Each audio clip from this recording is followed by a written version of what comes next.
เข้ามาแล้วรอเพื่อนก่อนนะครับ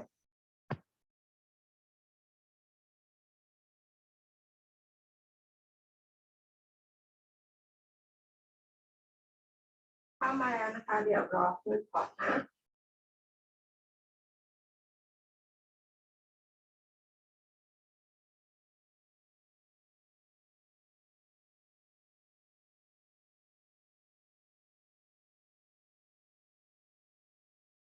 เดี๋ยวเราจะรอเพื่อนถึงประมาณ10:32นะคะเดี๋ยวเริ่มติดชื่อนะเข้ามาแล้วรอเพื่อนนะครับ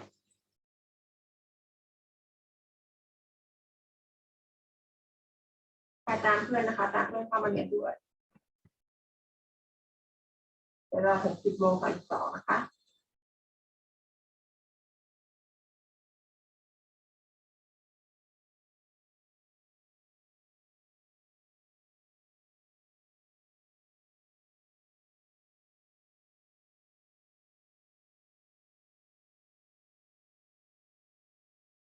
เข้ามาแล้วรอเพื่อนก่อนนะ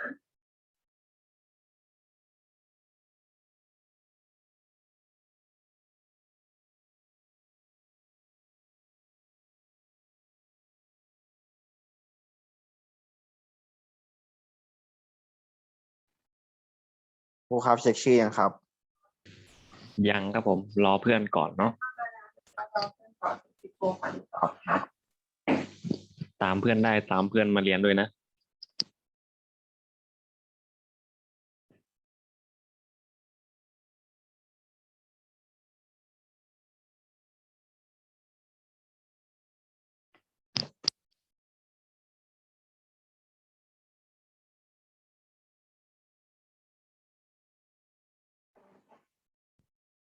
ตอนนี้เข้ามา12คนเลยนะ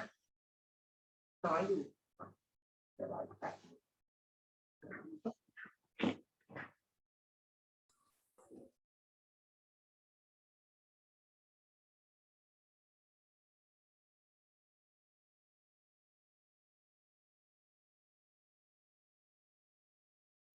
รอเพื่อนจนถึง10:35นะครับเดี๋ยวเช็คชื่อ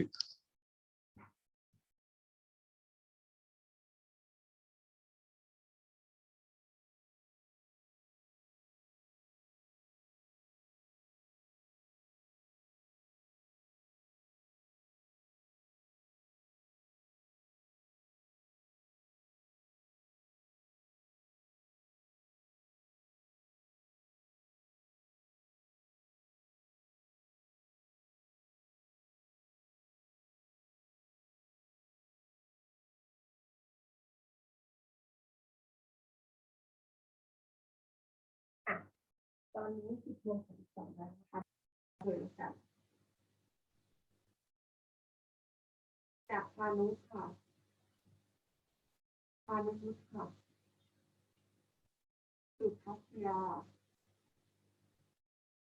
รัตนปิยาทองแท้อาทิตยาสุวรรณณภารัตน์สุนิดาข้าศักดิ์อนุชิตธีรติสุชานาถปิยวันปุณดาแก่นชัย ทำไมเข้ามาแค่นี้เอง11 คนน้อยกว่าเดิมตั้งเยอะภูบดินทร์โต้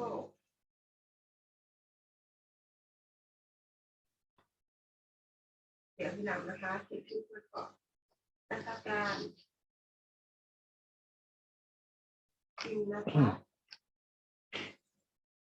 รัตนนท์อาซีวีสอนค่ะดาว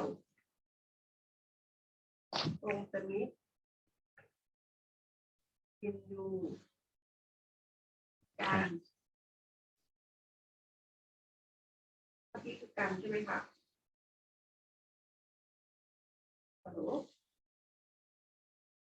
พิรัตพิรัตค่ะวรวิทย์รัชลิชาวัชรากรก็คือทางพิทยาใครเข้ามาใหม่ได้ไม่เช็คชื่อไหมคะ โอเค เช็คชื่อเลยแล้วกันนะครับ มีไหมใครเข้ามาแล้วยังไม่ได้เช็ค สิ ชื่ บ อ 14 คน15 คนมีไหมคะลูกไม่มีนะ วันนี้วันที่ 9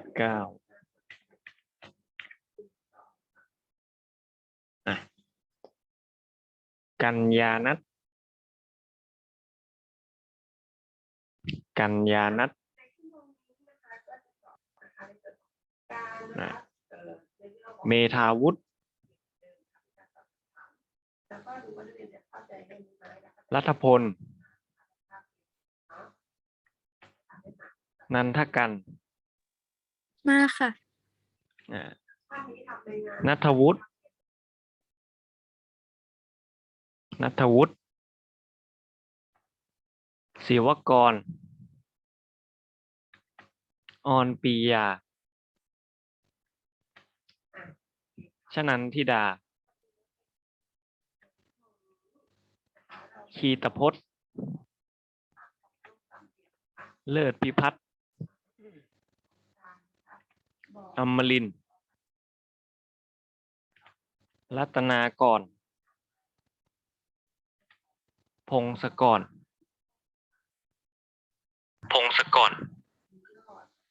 ทิติมา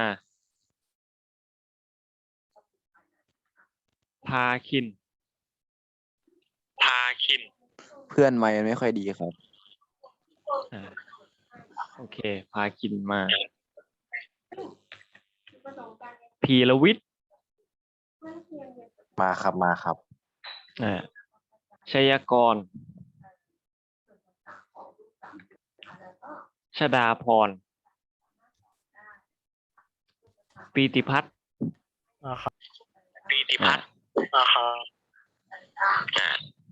เพนทิยา มาค่ะ ศิริลักษณ์ มาค่ะ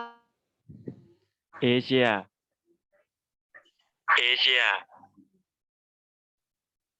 เป็นแบบนี้มาให้เรานะคะ ศิลพัฒน์ มาครับ มาครับจิรพัฒน์มาครับ ปริญญา เป็นรูปสามเหลี่ยม พีรนัท สามเหลี่ยม A B นะคะสามเหลี่ยมนะ จิรนัทมาครับ พีรนัทมานะครับ มีแบบเส้นเยอะมาก กัญญาพัฒน์ มาค่ะ พุทธิธาดา มาค่ะ พรปวี มาค่ะ นลิศลา นาริสลาลาค่ะ ไปทำธุระ นิสลาลา สุปียา สุชัญญา มาค่ะ ธนวัฒน์แล้วก็ธีรวัฒน์ ครูคะ กัญญานัท ครับ เข้าไม่ได้ค่ะ กัญ กัญ ญา ญา นั นั ท ทเข้าไม่ได้ ไปแล้วลูก เอ้าเป็นไรลองเข้ามาใหม่สิ A A อะไรนะแบบเสียงแทรกมากเลย A อะไรนะลูก A B เหรอ A B ใช่ไหมดีโอเคเพราะว่าเหมือนของใครไม่รู้สักคนเสียงแบบแทรกเข้ามาตัวนี้นะคะถามนะคะเขาบอกว่าเป็นรูปสามเหลี่ยมหน้าจุดลูกถ้าเป็นรูปสามเหลี่ยมหน้าจุดถามต้องเป็นตัวนี้ค่ะ โอเคนะครับ เพราะว่ามันมีด้านที่มันเท่ากันตรงนี้นะคะลูก วันนี้มากัน13 คนเนาะ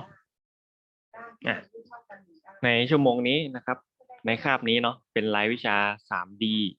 นะครับ ใครเจอใน วิชา 3D นี้มันจะมีศัพท์เฉพาะเยอะแยะมากมายนะครับ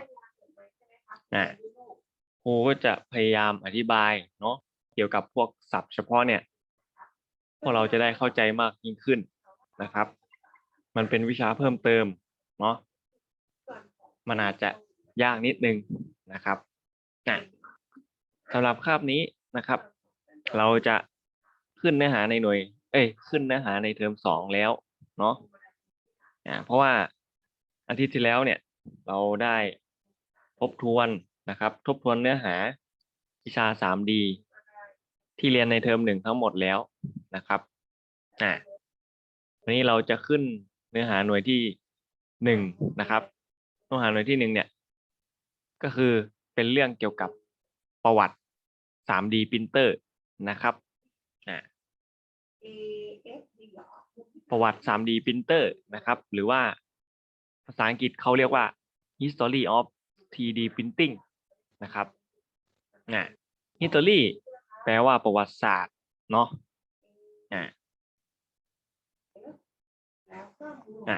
เครื่องพิมพ์3มิติหรือว่า 3D printing เนี่ยมันเป็นเทคโนโลยีที่มาใหม่นะครับแล้วก็น่าจับตามองอย่างมากนะครับ3D printing สามารถประดิษฐ์นะครับสามารถประดิษฐ์อุปกรณ์ต่างๆให้เป็นรูปธรรมได้นะครับอย่างเช่นแบบจำลองบ้านแบบจำลองตึกหรือแม้กระทั่งแบบจำลองฟันนะครับในการแพทย์ก็สามารถทำได้นะครับ3D Printing เนี่ยผู้คนเนี่ยเริ่มมีการรู้จักเครื่องพิมพ์3มิติเนี่ยเพิ่มมากขึ้นนะครับแล้วก็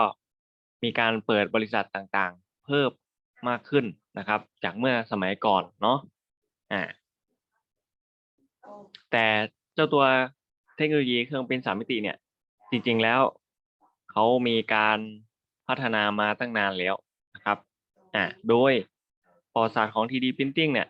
มันมีมายาวนานกว่า3 ทศวรรษนะครับ3 ทศวรรษเนี่ยก็คือ30 กว่าปีเนาะทศวรรษก็คือ10 ปีนะครับโดยประวัติศาสตร์เครื่องพิมพ์3มิติเนี่ยครูจะแบ่งออกเป็น4 ยุคนะครับแบ่งออกเป็น4 ยุคเนาะดังนี้ยุคที่1เรียกว่ายุคเริ่มต้นนะครับยุคที่2ยุคแผ่ขยายยุคที่3ยุคกลางแล้วก็ยุคที่4ยุคปัจจุบันนะครับโดยชั่วโมงนี้เนี่ยเราจะได้เรียนรู้เกี่ยวกับประวัติศาสตร์ของเครื่องพิมพ์3มิติในยุคเริ่มต้นก่อนเนาะยุคเริ่มต้นมันเกิดอะไรขึ้นบ้างถึงกลายมาเป็นเครื่องพิมพ์3มิติในยุคปัจจุบันนะครับเราเข้าไปดูกันเนาะโดยยุคเริ่มต้นเนี่ยเครื่องพิมพ์3มิติเนี่ยมันเกิดขึ้นมาจากความพยายามของศาสตราจารย์ฮิเดโอะโคดามะนะครับฮิเดโอะโคดามะนะครับจากสถาบันวิจัยอุตสาหกรรมเมืองนาโกย่าประเทศญี่ปุ่นเนาะคนนี้แหละรูปด้านซ้ายมือนี้นะครับคืออาจารย์ฮิเดโอะโคดามะนะครับเป็นคนที่คิดค้นเทคนิคลาพิษโปรโตไทป์นะครับเทคนิคลาพิษโปรโตไทป์ก็คือการสร้างโมเดลโดยวางกันเป็นชั้นขึ้นมานะครับนั่นแหละเขาเรียกว่าเทคนิคลาพิษโปรโตไทป์ในปีค.ศ. 1981นะครับโดยนำน้ำเรซินเนี่ยนะครับเจ้าตัวคุณสมบัติของน้ำเรซินนะครับเมื่อมันถูกแสง UV นะครับมันจะทำปฏิกิริยาโฟโตโพลิเมอร์นะครับหรือว่าเปลี่ยนสถานะจากของเหลวเป็นของแข็งนะครับเมื่อถูกแสง UV โดยเขาทำฉายแสง UV นะครับขึ้นมาแล้วก็น้ำเรซินแข็งตัวขึ้นทีละชั้นนะครับเขาเรียกว่า layer by layer นะครับ ซึ่งแนวคิดเนี้ยมันก็ทำให้เกิดต้นแบบนะครับ ต้นแบบของการพิมพ์3 มิติ ที่เรียกว่าแบบ SLA แบบ SLA เนี่ยเราเจอไปแล้วนะครับ เมื่ออาทิตย์ที่แล้วที่หูทบทวนก็เจอเหมือนกันเนาะ SLA ก็คือเป็นเครื่องพิมพ์ระบบถาดเรซินนะครับ SLA เนี่ยนะครับเขาอาจารย์ฮิเดโอเนี่ยเขาคิดค้นขึ้นมา แต่ไม่ได้ทำการจดสิทธิบัตรนะครับ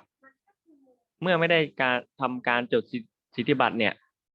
ดังนั้นอาจารย์ฮิเดโอก็ไม่ได้เป็นเจ้าของตั้งแต่แรกเริ่มเนาะเพราะว่าไม่ได้จดสิทธิบัตรนะครับเพราะฉะนั้นแนวคิดพวกนี้มันก็เลยตกไปอยู่กับนักประดิษฐ์ชาวฝรั่งเศสนะครับใน3 ปีต่อมาเนาะแนวคิดเมื่อกี้นะครับตกไปอยู่กับนักประดิษฐ์ชาวฝรั่งเศสนะครับชื่อเอเลนเลอเมดอะไรสักอย่างนี่แหละนะครับอันนี้มันเป็นภาษาฝรั่งเศสครูก็อ่านไม่ค่อยถูกเท่าไหร่เนาะแนวคิดเมื่อกี้ตกไปอยู่ของนักประดิษฐ์ชาวฝรั่งเศสชื่อนี้นะครับแล้วก็เขาเนี่ยนำไปต่อยอดก็คือนำแนวคิดพวกนั้นไปพัฒนาเพิ่มเติมนะครับแต่สุดท้ายแล้วเนี่ยมันก็จะเหมือนการก๊อปปี้ของอาจารย์ฮิเดโอเมื่อกี้มานะครับ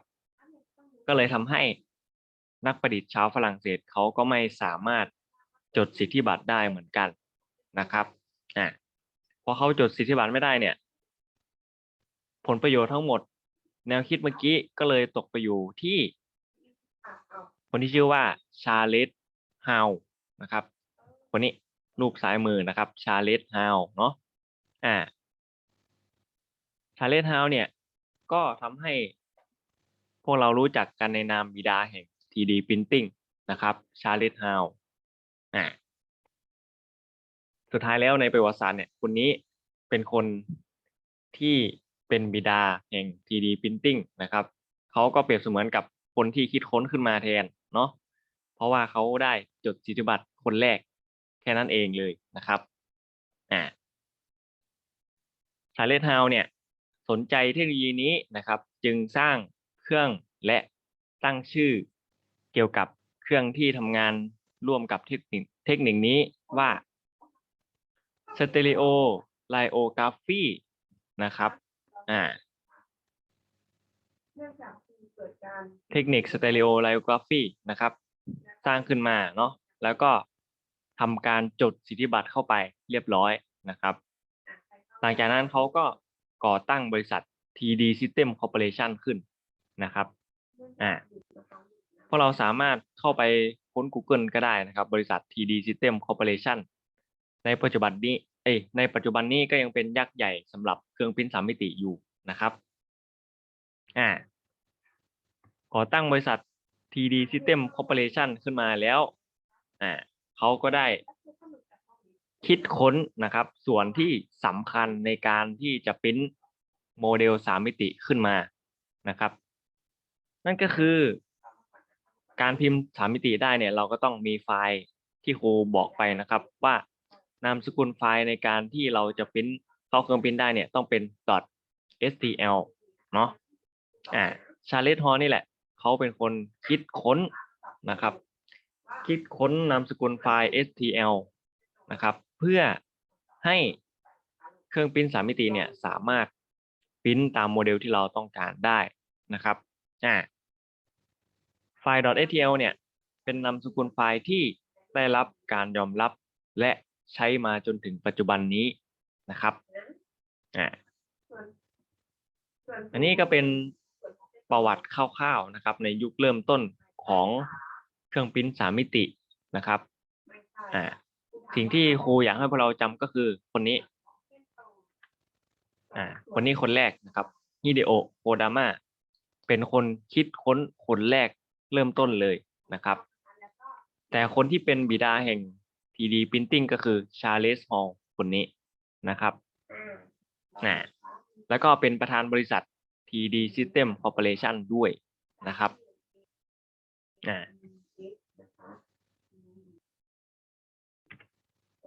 ถัดมานะครับ จะเป็นเรื่องของหลักการทำงานของระบบ SLA 3D Printing Printer นะครับหลักการทำงานของมันก็คือ จะทำการฉายแสง UV นะครับ ดูตามรูปก็ได้เนาะการฉายแสง UV เนี่ยเขาจะฉายลงข้างล่างนะครับ ฉายเข้ากระจกนะครับ แล้วก็กระจกก็จะสะท้อนเข้าไปสู่น้ำเรซินตรงนี้นะครับ เมื่อน้ำเรซินถูกกับแสง UV นะครับ มันก็จะเกิดปฏิกิริยาทางเคมีนะครับ ก็คือมันจะเปลี่ยนจากของเหลว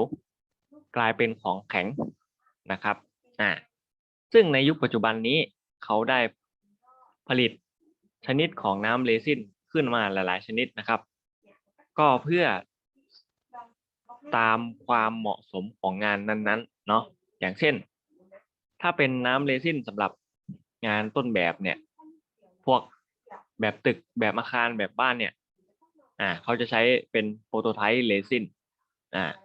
แต่ถ้าเป็นงานเรซินหล่องานจิวเวลรี่เนี่ยนะครับเขาเรียกว่าแคสติ้งนะครับเรซินที่ใช้ทำพวกเพชรพลอยอะไรพวกเนี้ยนะครับก็สามารถทำได้เนาะแล้วก็เป็นงานเรซินงานทันตกรรมนะครับ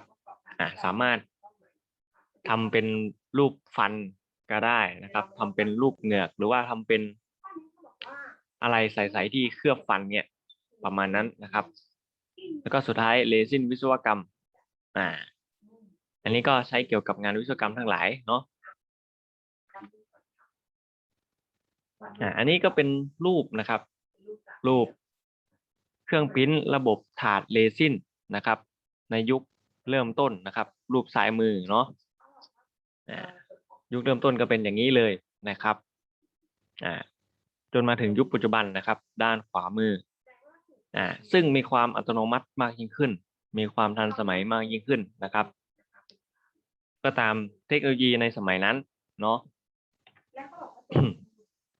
สุดท้ายนะครับเป็นข้อสรุปเนาะข้อสรุปสำหรับประวัติศาสตร์ในยุคเริ่มต้นนะครับยุคเริ่มต้นเนี่ยเขาได้สร้างเครื่องพิมพ์ประเภทระบบถาดเรซินขึ้นมาเป็นเครื่องแรกของโลกนะครับจำไว้เนาะหรือว่าแบบ SLA นะครับโดยที่แบบเครื่องพิมพ์ระบบเรซินเนี่ยมีความสามารถก็คือพิมพ์โมเดลได้สวยที่สุดนะครับเมื่อเทียบกับประเภทอื่นเนาะพิมพ์โมเดลได้สวยที่สุดแล้วก็มีวัสดุให้เลือกหลากหลายที่สุดนะครับมีข้อดีแต่ก็มีข้อเสียเกิดขึ้นก็คือถ้าเป็นระบบน้ำก็การใช้งานอาจจะมีความเลอะเทอะเกิดขึ้นนะครับเนื่องจากวัสดุตั้งต้นเนี่ยมันเป็นของเหลวเหนียวแล้วก็เป็นสารเคมีนะครับแม้ว่าเขาจะมีการพัฒนาเกี่ยวกับพวกน้ำเรซินให้นำมาใช้งานง่ายมากขึ้นเนี่ยแต่มันก็ยังใช้งานยากอยู่ดีเนาะเพราะว่ามันเป็นน้ำนั่นแหละนะครับการที่เราบังคับน้ำเนี่ยมันยากเนาะข้อที่3เนี่ยประเภทระบบถาดเรซินเนี่ยอาจจะเป็นระบบเก่าแก่ที่สุดนะครับแต่ก็ยังนำมาใช้ในยุคปัจจุบันที่มีความนิยมมากที่สุดอยู่นะครับข้อที่4เนี่ยอันนี้พวกเราอาจจะไม่ค่อยเข้าใจเท่าไหร่เนาะแต่ให้รู้ไว้คร่าวๆว่าถ้าเครื่องพิมพ์ระบบฐานเรซินเนี่ยมันจะแยกออกเป็นแบบแยกจากการฉายแสงด้วยนะครับมันจะมีแบบ bottom up กับ top down นะครับ2อย่างเนาะถ้าเราพิมพ์โมเดลขนาดเล็กเนี่ยเขาก็นิยมให้ใช้เป็น bottom up นะครับก็คือฉายแสงจากข้างล่างเข้าสู่น้ำนะครับแบบ top down ก็คือฉายแสงจากข้างบนลงสู่น้ำแค่นั้นเองนะครับถ้าเป็นโมเดลขนาดเล็กแนะนำให้ใช้ bottom up แต่ถ้าเป็นโมเดลขนาดใหญ่อย่างเช่นพวกอะไรพวกชิ้นส่วนรถยนต์อะไรเงี้ยให้ใช้เป็น top down นะครับสุดท้าย SLA นะครับขนาดใหญ่60 เซนติเมตรขึ้นไปเนี่ย มันจะมีแต่ระบบ SLA top down เท่านั้นนะครับ ในยุคนี้เนาะเพราะว่ามันมีขนาดใหญ่เกินไปนะครับ แรงดึงมันก็มากยิ่งขึ้นนะครับ แบบ top down อาจจะดีกว่าแบบ bottom up นะครับ อย่างเช่นเขานิยมไปใช้พิมพ์ชิ้นส่วนรถยนต์ ชิ้นส่วนเครื่องบินนะครับ ออกแบบผลิตภัณฑ์ งานพุทธศิลป์และงานอีเวนต์ต่างๆนะครับอันนี้ก็เป็นเนื้อหาทั้งหมดในยุคเริ่มต้นนะครับของ 3D Printer เนาะเดี๋ยวครูมีคลิปที่เขามาพูดสรุปให้ฟังนะครับเพื่อที่พวกเราจะเข้าใจมากยิ่งขึ้นนะครับโอเคคลิปสั้นๆเนาะเข้าไปดูได้ตรงนี้นะครับ 3D Printer ระบบ SLA เรซินที่ว่าปริ้นละเอียดที่สุดจริงหรือมีข้อดีข้อเสียยังไงมีกี่ประเภทและที่เขาว่ากันว่าปริ้นรถยนต์ปริ้นการแพทย์ทำยังไงเรามาดูกันครับ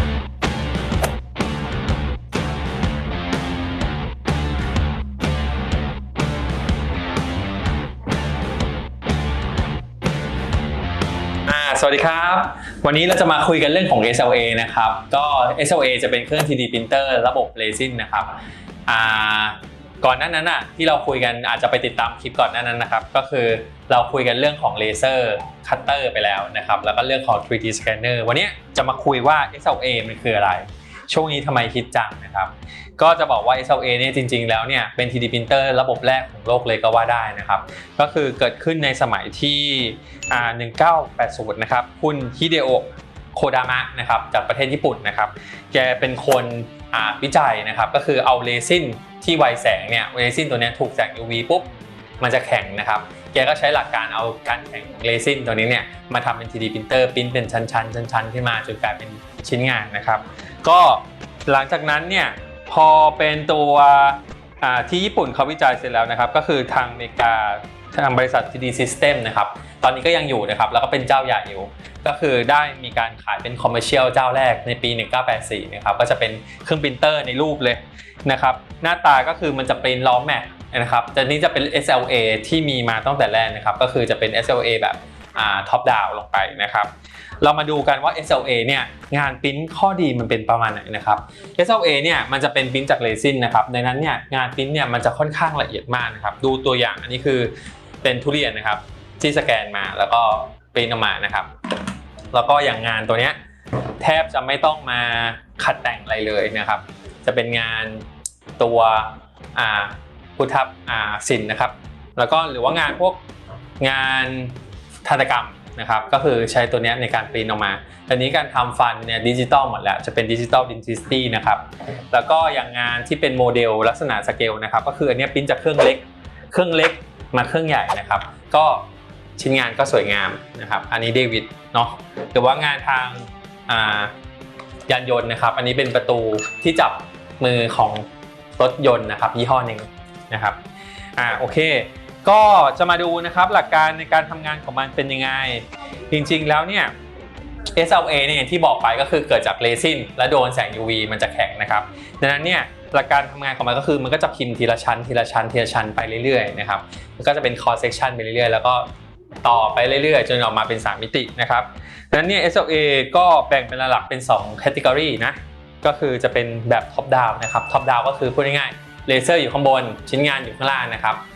เรซินอยู่ข้างล่างแล้วก็เวลาปริ้นไปเรื่อยๆเนี่ยมันก็จะจมลงไปในน้ำเรื่อยๆนะครับแล้วก็อีกแบบหนึ่งก็จะเป็นแบบ bottom up นะครับก็คือเดี๋ยวนี้จะเป็นแบบนี้ซะส่วนใหญ่เพราะว่าราคาจะถูกลงนะครับก็คือจะมีถาดเรซินอยู่ข้างล่างแล้วก็จะมีเลเซอร์หรือว่าแสง UV ต่างๆเนี่ยยิงขึ้นมานะครับแล้วก็ชิ้นงานก็คือจะถูกดึงขึ้นเรื่อยๆนะครับจะ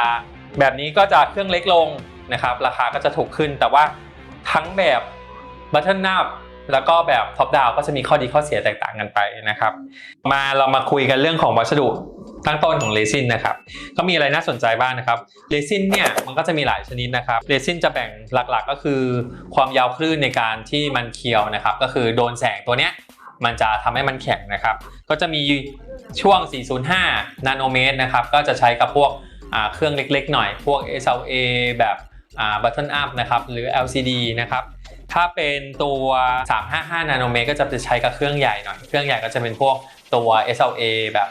ท็อปดาวน์นะครับเครื่องใหญ่ๆที่ใส่เป็นแท่งๆนะครับก็เจ้าใหญ่ๆเนี่ยเขาก็จะมีสมมติว่าเจ้าใหญ่ๆเนี่ยเครื่องเขาราคาจะสูงเพราะว่าจริงๆแล้วเนี่ยเขาก็พัฒนาเรซินเขาหลากหลายอย่างถ้ายกตัวอย่างฟอร์มแลบเนี้ยเรซินเขามีประมาณ 30-40 ชนิดครับตั้งแต่ทนไฟนิ่มนะครับแข็งพิเศษเอาไปทำโมได้นะครับอย่างมีเรซินแปลกๆเลยนะครับอย่างเช่นเรซินเซรามิกครับเซรามิกนี่คือปริ้นไปปุ๊บแกะออกมาเอาไปเผากลายเป็นชามเซรามิกนะครับอันนี้เจ๋งๆเลยนะครับของฟอร์มแลบเขามีแล้วก็เรซินทางการแพทย์นะครับก็คืออย่าง surgical guide ก็คือเอาไว้ใส่ในปากแล้วก็เป็นช่องในการเจาะทำการผ่าตัดทำศัลยกรรมนะครับสุดท้ายสุดก็คือ wax resin นี่ก็คือเอาไปเผาได้เอาไปทำจิวเวลรี่ต่อได้นะครับสรุปเลย SLA คืออะไรข้อดีเลยก็คือมันปริ้นแล้วสวยที่สุดนะครับเป็น 3D printer ที่สวยที่สุดในปัจจุบันนี้ปริ้นออกมางานดีที่สุดนะครับแต่ว่าข้อเสียมันก็คือมันก็เลอะเทอะอย่างที่บอกไปก็คือวัสดุตั้งต้นระบบอื่นจะเป็นเส้นจะเป็นพลาสติกเป็นเม็ดหรืออะไรก็ตามแต่ระบบนี้จะเป็นน้ำครับในนั้นน้ำมันท็อกซิกด้วยแล้วก็เลอะเทอะด้วยนะครับถ้าพูดกันแล้วจริงๆเนี่ยจริงๆเป็นระบบเก่าแก่ที่สุดเลยตั้งแต่มี 3D printer มานะครับเหมือนกับเป็นรุ่นบุกเบิกเลยของ 3D printer นะครับแล้วก็จะบอกว่าสมัยนี้พัฒนามาเป็น SLA แบบ bottom up นะครับแล้วก็ตัว LCD เนี่ยมันราคาถูกลงเยอะเลยแต่ว่าข้อเสียมันก็ยังติดอยู่ที่ว่าการปริ้นของมันเนี่ยปริ้นชิ้นใหญ่ๆไม่ได้เพราะว่ามันมีน้ำหนักของชิ้นงานแล้วก็แรงดึงนะครับถ้าเป็น SLA ที่ปริ้นชิ้นใหญ่ไปเลย60เซนขึ้นไปเนี่ยก็ยังต้องใช้ระบบที่เป็นออริจินอลอยู่นะครับก็คือเป็นถังแล้วก็ยิงเลเซอร์เป็นท็อปดาวน์ลงไปนะครับถ้าถามว่า 3D printer สำหรับเริ่มต้นเนี่ยควรจะซื้อ SLA ไหมถ้าบอกอย่างนี้เลยนะครับก็ไม่แนะนำนะครับแนะนำให้ใช้เป็นระบบเส้นมากกว่าระบบที่เป็นฟิลาเมนต์มากกว่านะครับเพราะว่าใช้งานง่ายแล้วก็ไม่ค่อยอันตรายเท่าไหร่นะครับก็คือไม่ยุ่งยากไม่เลอะเทอะนะครับแต่ถ้าต้องการความสวยงามแล้วก็ความเรียบร้อยนะครับก็แนะนำตัวเรซินครับแล้วก็ถ้าต้องการปริ้นไซส์ใหญ่ๆจริงๆต้องเป็นเครื่องที่เป็นระบบท็อปดาวน์นะครับก็ทีเดียวจบแล้วก็งานสวย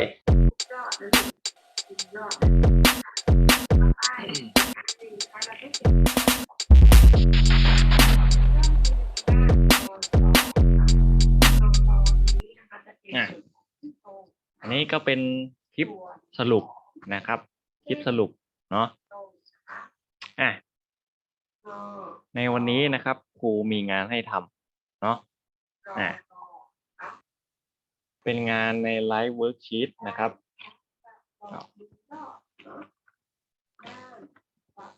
งานไลฟ์เวิร์กชีตนะครับ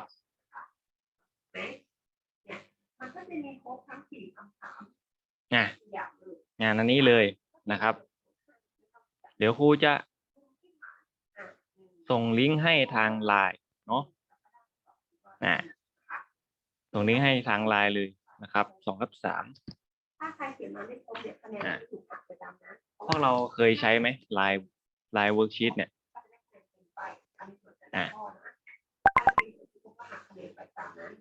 การทำงานก็คือนะครับให้พวกเราเมื่อกดเข้าลิงก์เข้ามาเนาะให้พวกเรากรอกชื่อสกุลนะครับใส่ห้องพอใส่ห้องแล้วเนี่ยนะครับโจทย์ในใบงานเนี่ยมันผิดนะครับโจทย์จริงๆของครูก็คือให้พวกเราเรียงลำดับขั้นตอนการทำงานของ 3D printer นะครับโจทย์นี้มันผิดเนาะการทำใบงานนี้ก็คือเราสามารถลากข้อความตรงนี้นะครับลากข้อความตรงนี้มาวางตามขั้นตอนได้เลยนะครับอันไหนขั้นตอนที่1ก็วางที่เลข1นะครับอันไหนขั้นตอนที่2ก็วางที่เลข2แบบนี้นะครับเมื่อเราวางครบทั้ง8ขั้นตอนแล้วเนี่ยนะครับให้เรากด finish นะครับกด finish มันจะขึ้นหน้านี้ขึ้นมานะครับพอขึ้นอันนี้แล้วเนี่ยเรากดด้านขวามือก่อนนะครับกดด้านขวามืออันนี้ให้เราใส่ชื่อนะครับชื่อสกุลนะครับในช่องแรก ช่องที่สองก็ใส่เป็นชั้นแล้วก็/ห้องนะครับ ช่องที่สามก็ใส่เป็นรายวิชา TD อย่างนี้เนาะ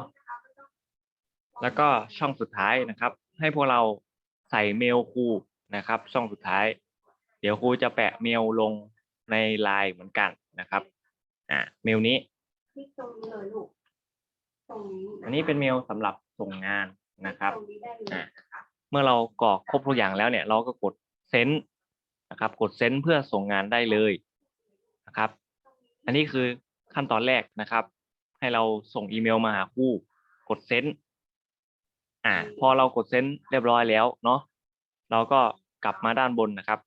คลิกด้านซ้ายบนรูปนี้ check my answer นะครับ หรือว่าตัวคำตอบนั่นแหละเนาะกดแบบนี้นะครับ ให้มันขึ้นตัวเลขอย่างนี้เนาะเราก็ทำการแคปหน้าจอตรงนี้ทั้งหมดนะครับ แคปหน้าจอทั้งหมดนะครับ ส่งเข้าไปในอัลบั้มเนาะอันนี้เป็นหลักฐานนะครับสำหรับขั้นตอนนี้จะเป็นหลักฐานให้พวกเราเก็บไว้ว่าเราส่งแล้วประมาณนี้นะครับ มีใครไม่เข้าใจไหมส่วน Enter โอเคนะครับ เดี๋ยวถ้ามีงั้นถ้าเข้าใจกันทุกคนนะครับ เดี๋ยวครูจะสร้าง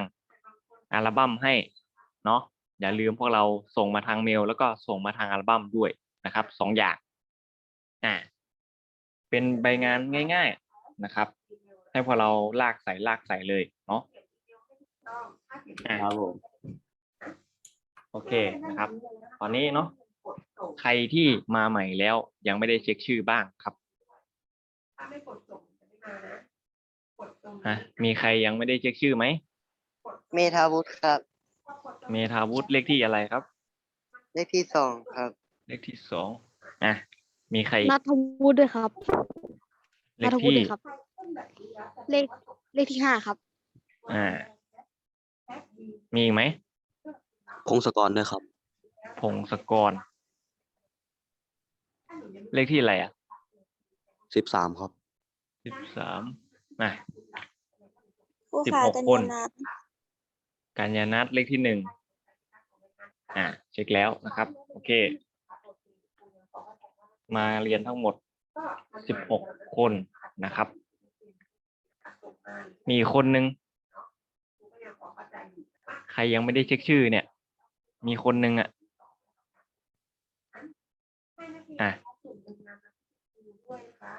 ไม่ใช่ว่าหนูกดแคปหน้าจอเสร็จกดออกเลยนะลูกถ้าหนูกดออกขึ้นมาต้องกดแคป ครบละโอเคนะครับ อย่าลืมส่งงานเนาะสรุปนะครับ วันนี้เราเรียนเกี่ยวกับประวัติศาสตร์ 3D printer ไปเนาะในยุคที่1นะครับ ยุคเริ่มต้นบิดาแห่ง 3D printing เนี่ยก็คือชาร์เลตฮอลล์นะครับ เป็นผู้จดลิขสิทธิ์เกี่ยวกับเครื่องพิมพ์3 มิติคนแรก แล้วก็เป็นผู้ก่อตั้งบริษัท 3D System Corporation นะครับเครื่องพิมพ์ที่ถูกพัฒนาเป็นเครื่องแรกของโลกเนี่ยก็คือเครื่องพิมพ์ประเภทระบบถาดเรซินนะครับเครื่องพิมพ์ระบบถาดเรซินเนี่ยจะมีการพิมพ์โมเดลที่สวยที่สุดแล้วก็คุณภาพงานดีที่สุดนะครับ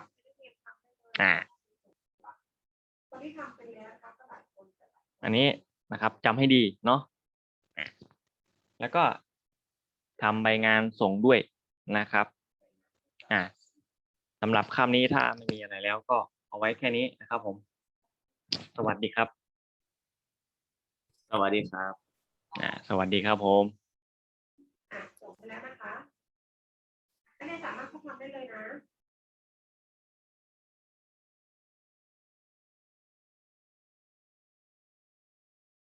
ใครทำไม่ได้ยังไงนะคะบอกนะ ออกได้เลยนะครับพีรวิทย์หลุดหรือเปล่า ใช่ครับ เมื่อกี้ผมหลุดครับ โอเค ปล่อยแล้วนะครับออกได้เลย